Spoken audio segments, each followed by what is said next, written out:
Good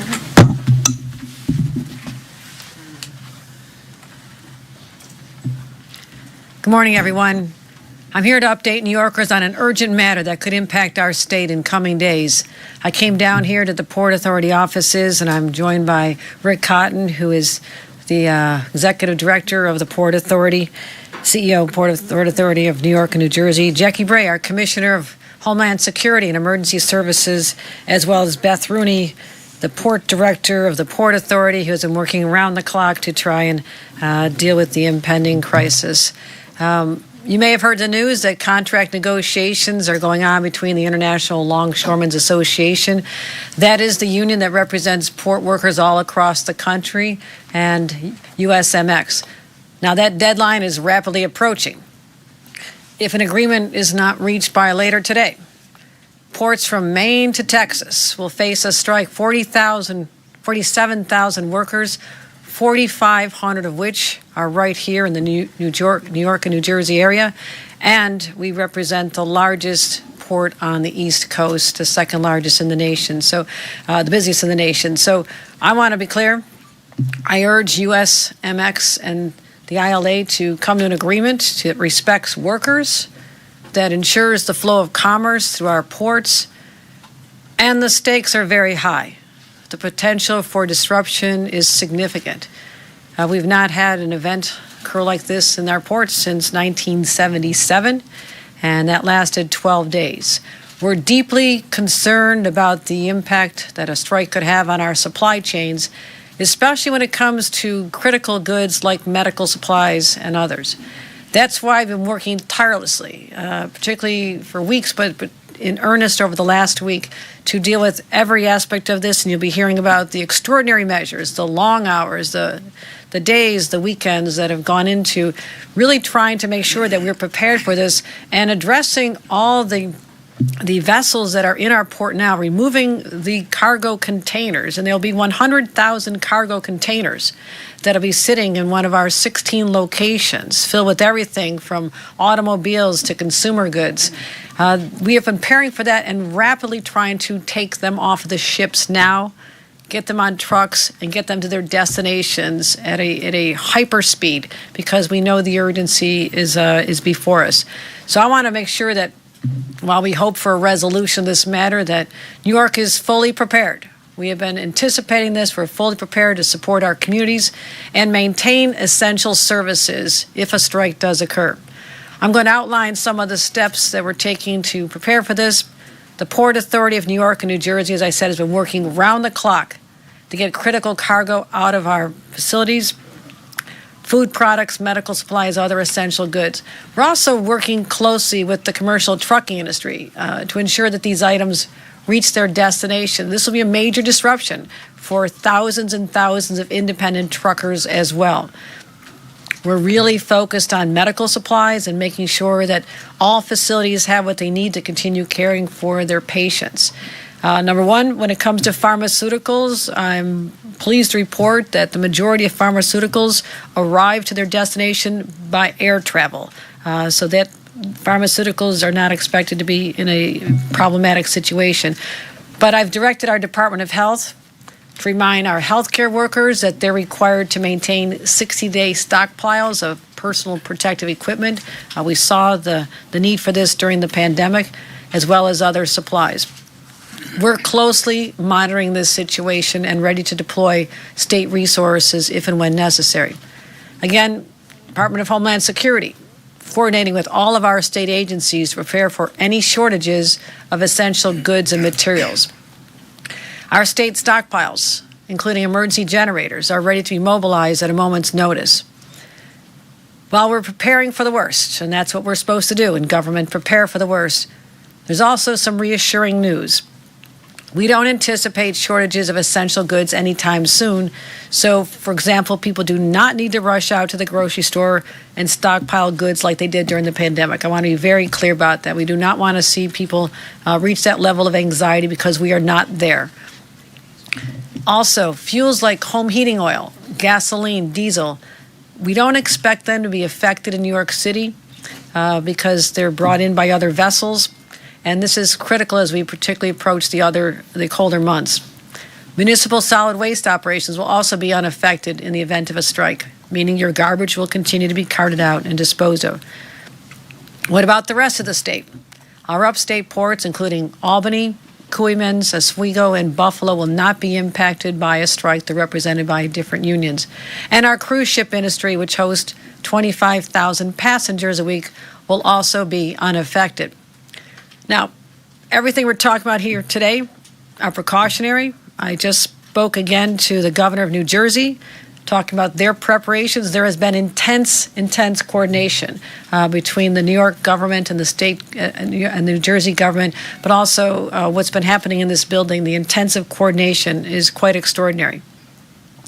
We are hopeful that they will reach an amicable resolution to the negotiations and avert a strike. However, it's our responsibility to be prepared for any scenario, and we take that very seriously.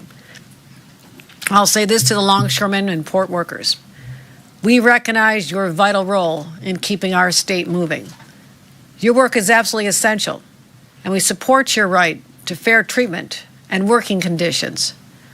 And to my fellow New Yorkers, rest assured that we're doing everything in our power to minimize potential disruption to your daily lives.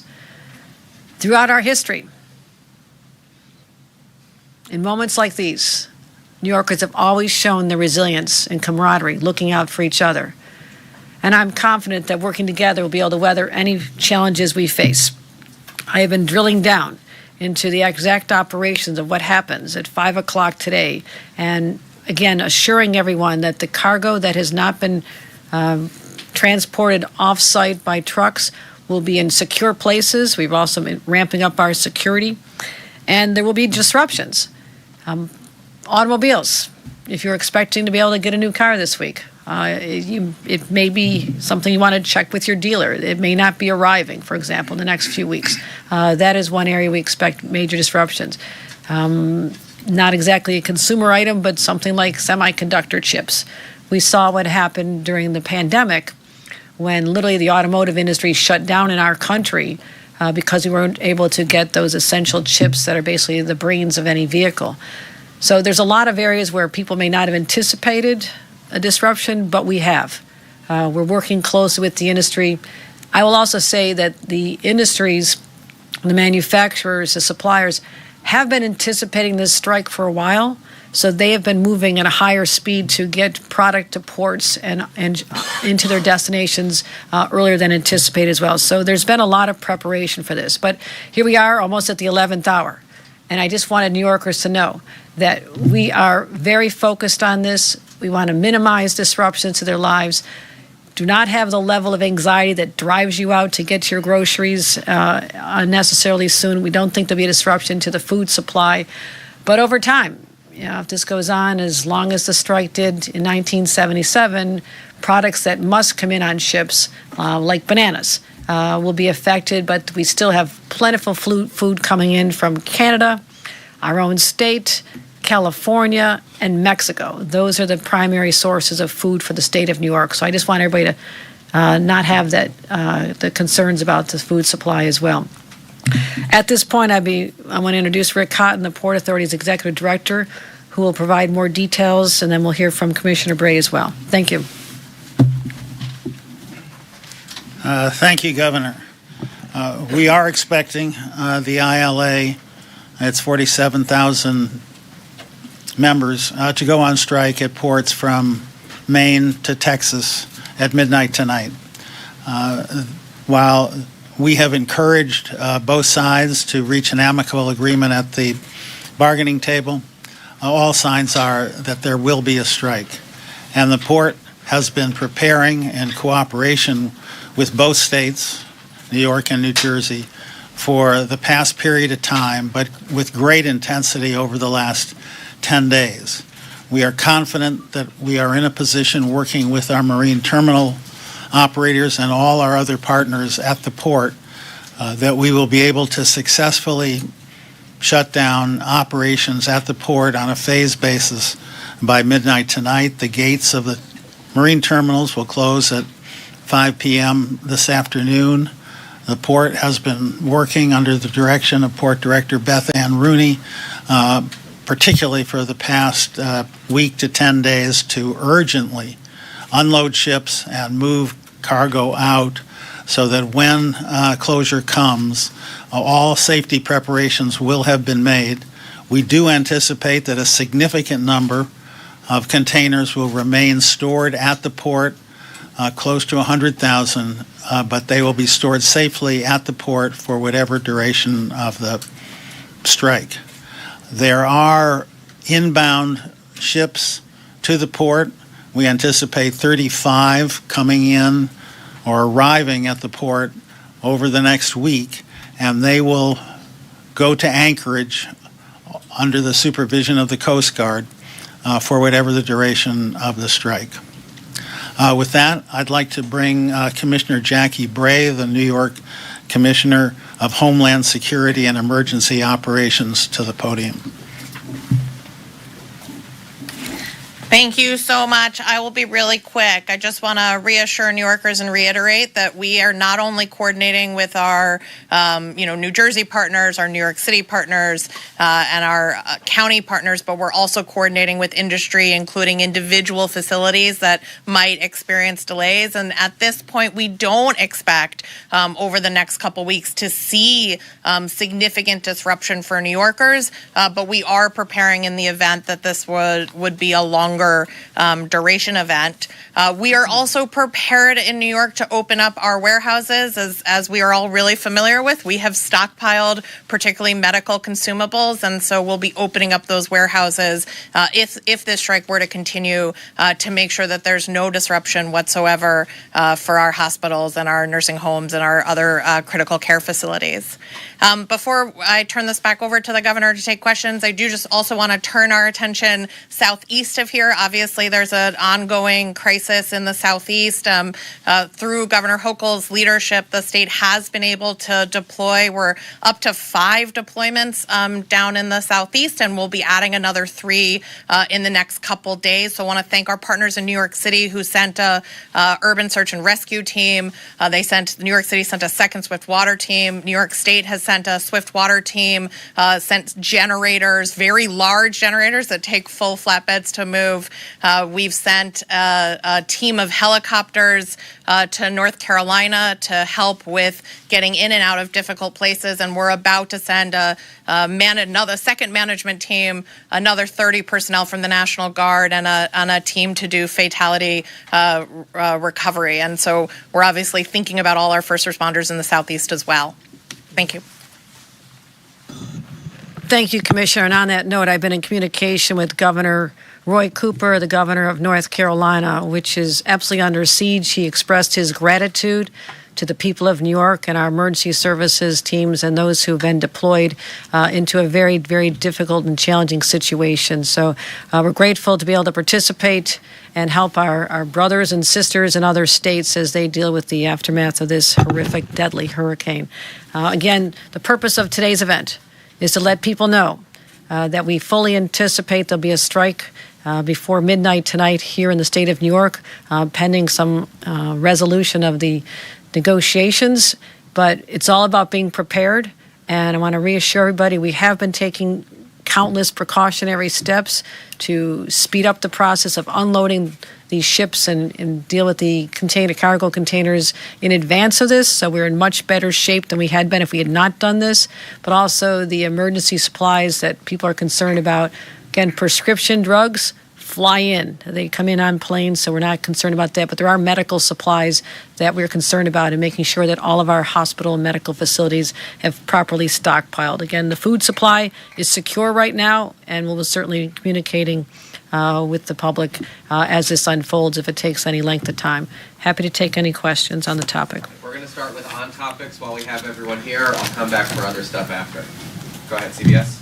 Hi, it's Chris Hankley from CBS News. Governor, I'm curious, and I think people watching this are going to wonder, why wasn't this preventable? Should more have been done by the federal government to try to stop this from happening, to facilitate a more productive negotiation process? Was this avoidable? My job as the governor of the state of New York is to deal with the hands we're dealt. This is something that a state does not negotiate with. This is a strike that is nationwide, from Maine to Texas.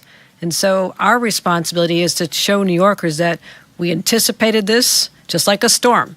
You prepare for it, you hope it doesn't hit, but when it does, you at least say, we were ready. And that's what I want to let New Yorkers know right now, that we are ready for this. We're going to continue the line of communication. So if we are concerned about any particular consumer goods, if this goes on any significant length of time, we'll be engaging with them. But also, again, the reassurance of knowing, as I just met the Canadian Prime Minister and talked about our trade relationship, there's a lot of food that crosses the border from Canada into New York. Many thousands of trucks come in from California and Mexico. So we're not totally reliant for our food chain on the port to be fully functioning. And I just want to let people know that as well. Okay, other on-topic questions over here? John Beers with the John Swansea Press. Can you just describe, have you been in touch with the ILA and the USMX? What kind of conversations you've had with them and what you understand to be the state of the negotiations? I mean, our impression is that they're very, very far apart. They're not even really talking very seriously. I'm familiar with the news reports on that as well, not engaging directly in those negotiations as this is happening at a national level, and following closely the White House's engagement in this and hoping for a resolution. Over there? Right, go. Ryder Bark from Politico. Have you talked to the president, and if so, have you talked about him invoking Taft-Hartley? He has already said that he's not planning to invoke Taft-Hartley. The Next. president announced that. Hi, Governor. Tim McNicholas with CBS 2. Two questions for you. One, should the president invoke Taft-Hartley? Do you think he should do that? And two, should people be worried about prices at grocery stores or other stores for that matter? It's certainly something we'll keep an eye on, is if there's any price gouging associated with the crisis, no matter what the crisis is, whether it's weather-related, whether it's a pandemic. And so certainly our offices of consumer affairs and others who monitor this will be watching for that. I'm warning everybody right now, do not, based on the current supply, do anything to affect the prices. There should be no extraordinary increases in the aftermath of this strike as well. So we're prepared for that. What was the first part of the question? Should the president invoke Taft-Hartley? I'm focused on making sure New Yorkers are prepared for this. They know the steps we're taking, that we get through this. I'm not going to second guess the president on this. Larry Hicks from NJ.com and the Star Ledger. Open question, how long can the region last before consumers start to see ripple effects of this, either on the shelves, in hospitals, or with their medical providers? I can ask also Commissioner Bray to address this as well, but these have been my questions. I want to know this, and so I'm peeling back. And I don't want to say peeling back because one of the issues that we're concerned about are bananas. They do come in. I do not want to be in a position to say, yes, we have no bananas, but we could get to that point, something like that. But we may have more apples. There's plenty of other fruits to substitute for fruits like that. And so I'm going to promote New York State apples in particular. They're very juicy and wonderful. And there could be by individual commodities that are affected, but the wholesale food supply is resilient here in New York. We're not concerned at all about any shortages of foods overall, maybe individual products. And I think that answers the question. What, Commissioner? Yeah, I mean, weeks, not days, weeks. And most of what we would consider as consumers, the things we want to go out and buy, are here. They're in warehouses. They've been here for a long time. So that, you will not see effects for weeks, assuming that this plays out. And the governor's right. There might be a product here or there, but it's weeks before regular consumers feel it. There might be a handful of industries, a specific industrial plant in New York that we'll have to work one-on-one with to ensure that they have the raw materials they need. Governor, are you concerned, off that question, if this continues to last, or if it does last longer than you think, could it negatively impact Democrats, especially in these congressional districts that you really want Democrats to take back? It's no secret that I want Democrats to win in those congressional races. The election is in a matter of weeks. I don't anticipate that people will have a sense that this is disrupting their lives before that time. If it's still going on after that, we'll be taking other extraordinary measures to ensure people have what they need to fully function. So we know how to manage. I've managed many crises in this 3 years I've been governor, so I have an incredible team that'll make sure that this does not bleed over into people's lives, and therefore I do not believe it'll have a political impact either. Great. Thanks, everybody. Thank you. Governor will be back in a minute.